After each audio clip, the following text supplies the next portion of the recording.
Today we are gonna do butt stuff for glute activation.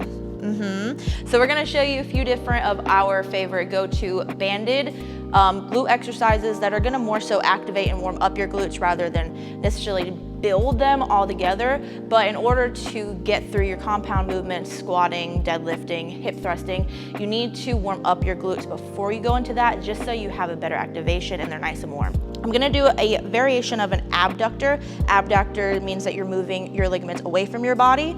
So normally I hold on to something, but I'm gonna use a little bit of my core strength for this one. So if you're going to activate your maximus, which is gonna be the larger part of your glute, you actually wanna turn your foot more outwards away from your body. So now you're gonna feel it in your maximus.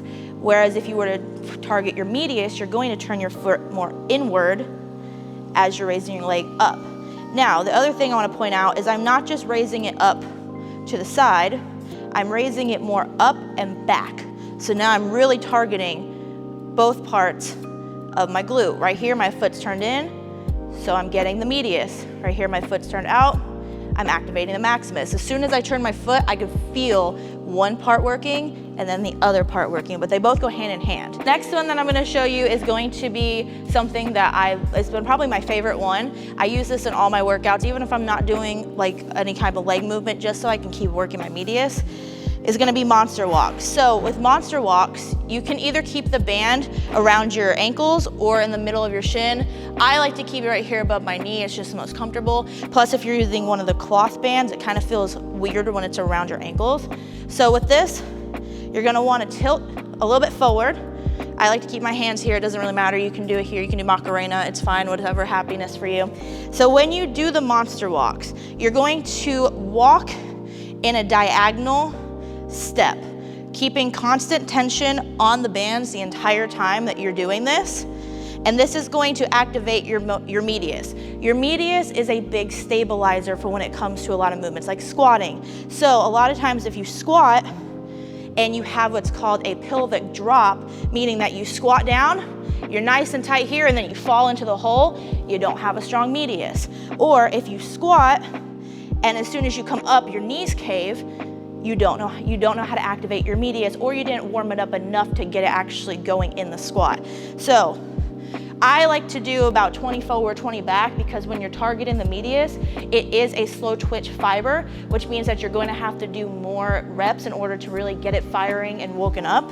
So again, keep tension, nice wide steps, keeping that nice tilt in your pelvis.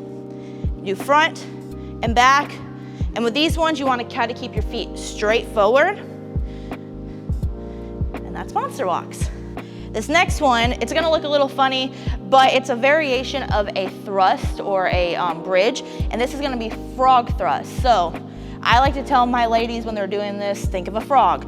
I also use the cue, your feet are gonna kiss each other. So while you're in this position, you're gonna lay down just like you would in a regular hip thrust.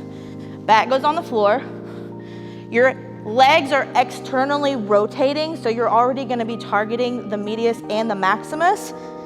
As you come up, you're going to make sure that you have an anterior pelvic tilt, and you're gonna raise up your glutes and squeeze back down. Now, because your glute muscles are oblique instead of straight up and down, go ahead and putting your legs in this externally rotating position is going to start firing the minute that you start raising your glutes up.